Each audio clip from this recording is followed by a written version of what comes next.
Now, in case you hadn't realized, this year marks the 40th anniversary of Star Wars. Can you believe it? It's been 40 years, and I still look so young. Yeah. And now it's my pleasure to bring to the stage the president of Lucasfilm, Kathleen Kennedy. I'm sure, like me, you can't quite believe that it's been 40 years. I know some of you, not quite that long, but for those of you that were around in 1977, it is truly going to be an awesome celebration. Your passion, your dedication, and your love of Star Wars, you guys have no idea how that inspires us every single day. The greatest honor for me is to acknowledge the man whose collective genius has brought us all together today.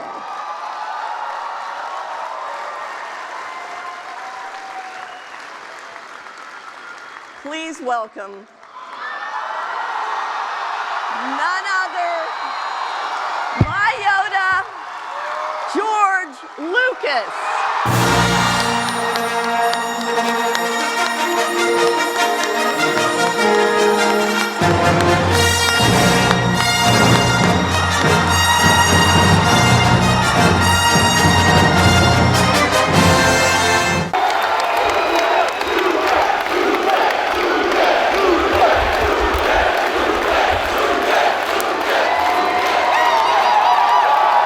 I mean, it's absolutely incredible. We're celebrating 40 years of Star Wars. How do you feel? How does that make you feel? Apart from old. Well, the shock was, I hired you when you were 11 years old. Yeah. And now you have gray hair. That, well, let me know what 40 years is. Cast your mind back, all the way back to the early 70s. I want to know about that moment you first came up with Star Wars. Where were you? What was going on? See, I have and ideas. the idea was more, I would like to make an action movie, which is more like a Saturday matinee serial that I enjoyed as a kid, but imbue it with mythological, psychological motifs, because we don't have any of those today. So I said, well, I'm going to take these two things and put them together. The idea was simply to do a high adventure film that I loved when I was a kid, with meaningful psychological themes. And now it's my pleasure to introduce Star Wars Rebels executive producer and supervising director, Dave Filoni.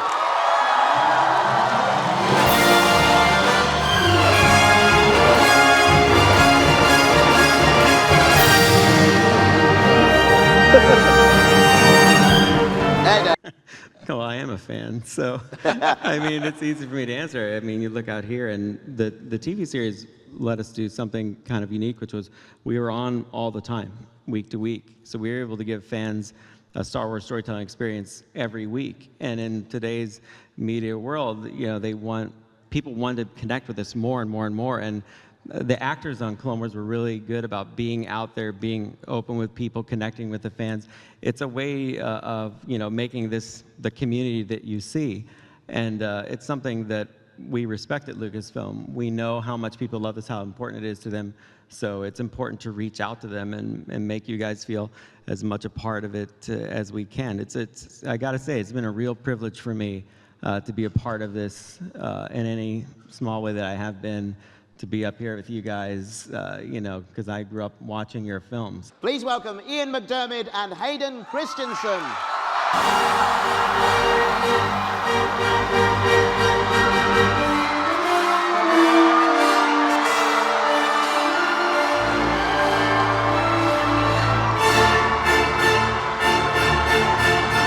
Tell us what it was like working with Ian, a hugely experienced actor. Were you intimidated at all? Oh, working with Ian was just a real treat and a privilege. I mean, everyone knows that he's such an amazing actor, but he's also an incredibly generous actor, and really kind of took me under his wing and was just very caring and giving, and I owe a lot of what I was able to accomplish in episode 3 to being able to work with Ian. We met very briefly over lunchtime with Richard Marquand. This is, of course, Return of the Jedi. And I was very pleased to meet them both, thrilled, of course. And then we said our polite goodbyes, and I went back home, and the phone was ringing. My agent said, "You've got the part." I said, "Oh, well, that's great. What's the part?" And he went, agents do, leafing through piles of, papers, and he said, "Oh, apparently he's called the Emperor of the Universe." Ooh. So I said, "Oh, well, I guess we're doing it then." So now I'm going to invite a few more friends to join us here on stage. Please, and I'm sure you will, help me welcome a protocol droid, a Wookiee, and the Baron of Cloud City, Anthony Daniels, Peter Mayhew, and Billy D. Williams.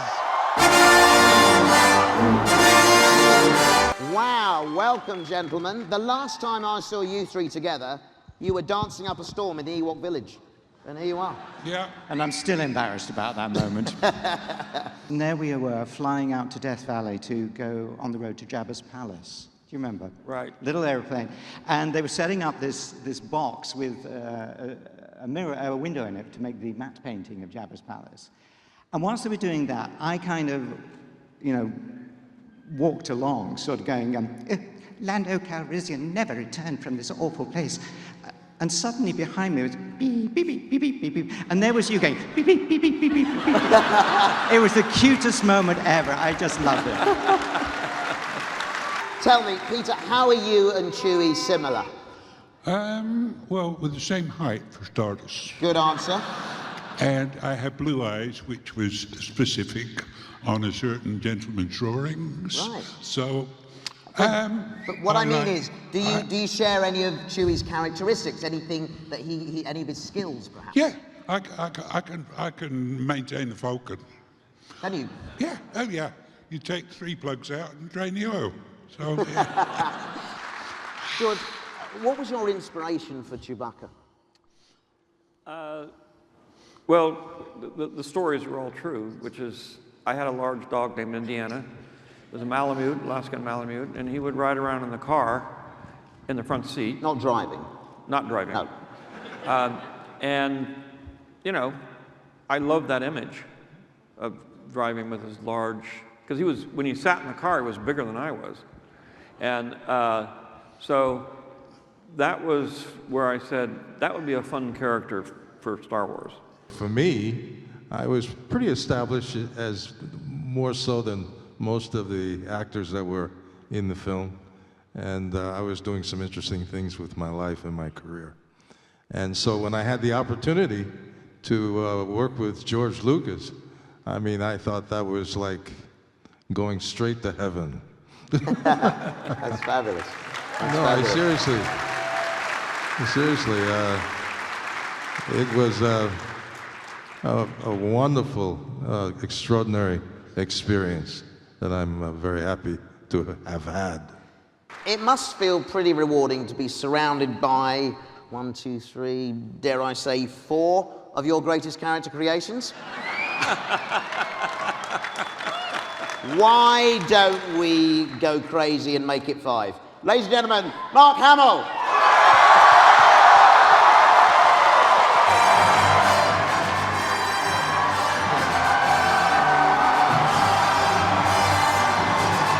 Well, I can never get over the fans. They are supportive. They're with you in good times, bad times. They're more supportive than my actual family. Because they criticize me all the time. But listen, to be honest with you, meeting you and hearing your stories and how the movies affected your lives or inspired you, or you met your future wife or husband, the way it's being passed down to the next generation, it's really moving, and certainly nothing I've ever taken for granted. I'm always just stunned at the passion that has lasted all these years. I'm sitting here as Warwick Davis, but also a fan. And I don't know about you guys, but when we've got George Lucas here, we've got C-3PO, we've got Lando Calrissian, we've got Chewbacca and Luke Skywalker. I mean, it doesn't get much more epic than this, does it? Or actually, maybe it does. Ladies and gentlemen, please welcome Harrison Ford.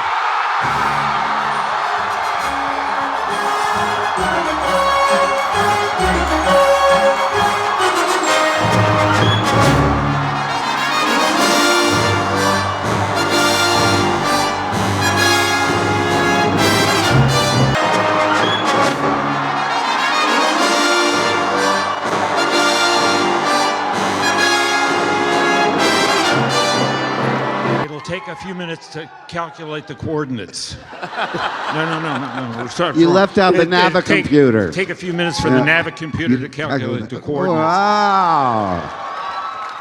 I said to George, you can type this stuff, but you can't say it.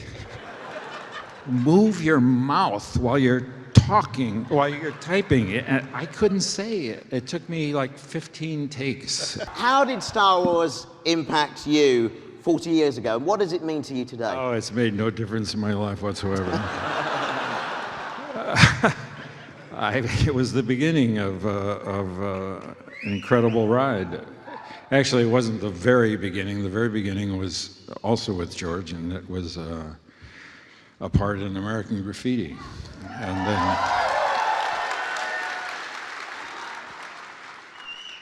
And then I went back to doing carpentry work. and then along came George once again, pulled me up by my bootstraps and put me to work in an extraordinary event that we all celebrate. And it's been a good ride. Absolutely. He got the part because in the end, I asked him, I said, this is about spaceships and flying and stuff like that. And I said, do you know how to fly? I said, fly, yeah. Land,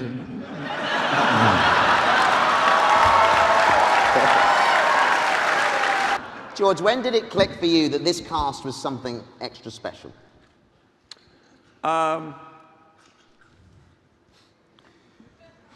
Take it. you know, You don't notice it until you're shooting. Right. You can have the most brilliant cast in the world, but they have a story to tell. And the story that we had to tell was more than sufficient. It was full of humor and emotion and conflict, and it was a brilliant invention of a mythology that has sustained interest for over 40 years, and that's made up of out of whole cloth by George. And an actor without a story to tell is, might as well go home. So it was a brilliant opportunity for all of us.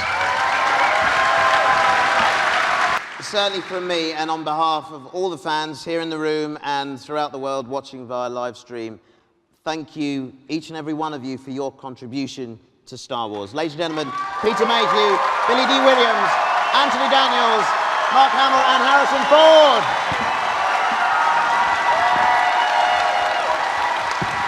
Thank you.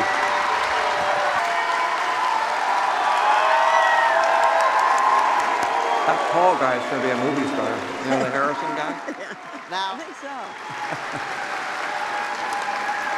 so. When I cast it, I said I really want somebody young to play the part. I want somebody very young.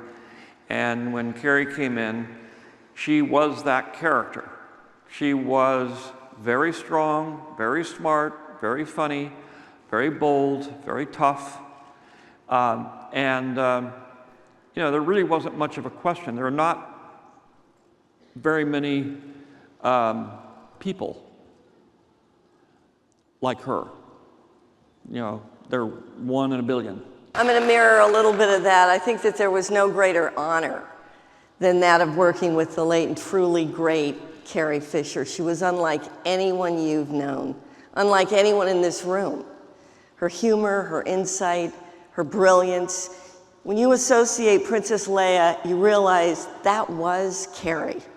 She was not only be remembered forever by those who were lucky enough to know her, but she will be remembered forever, even by those who are not old enough yet to say the words, "May the Force be with you." Someone who has known Carrie her entire life, whose world has revolved around Star Wars and is uniquely suited to give us wonderful insight on this remarkable woman, is her daughter, Billie. Please welcome Billie Lourd.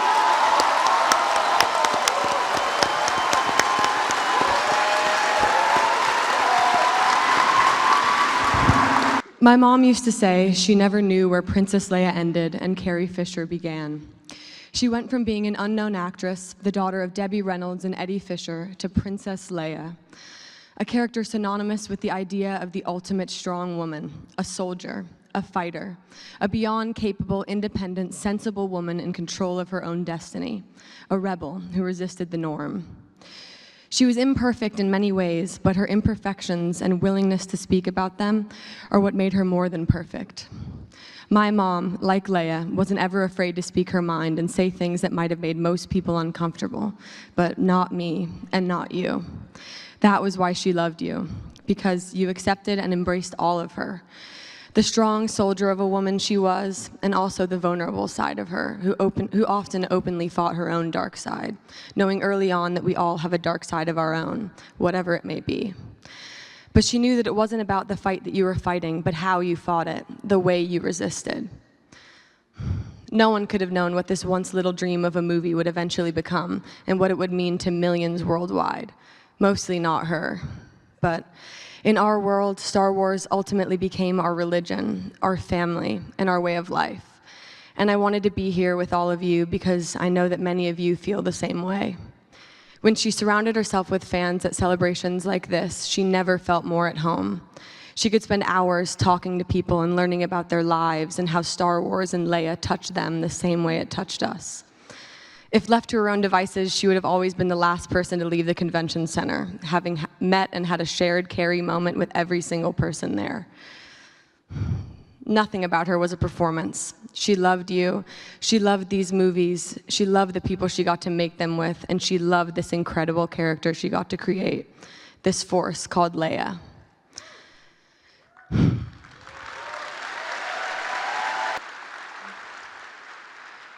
She taught me 3 important things. One thing all mothers should teach their daughters.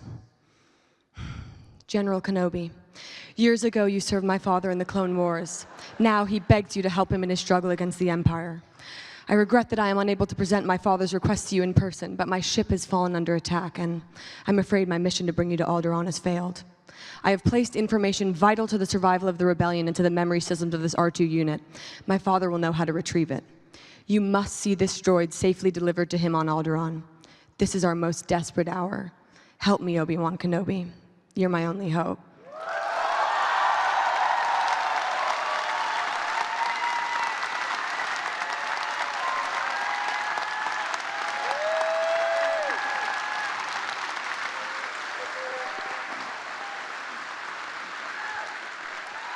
Secondly, she taught me that if life isn't funny, then it's just true, and that is unacceptable.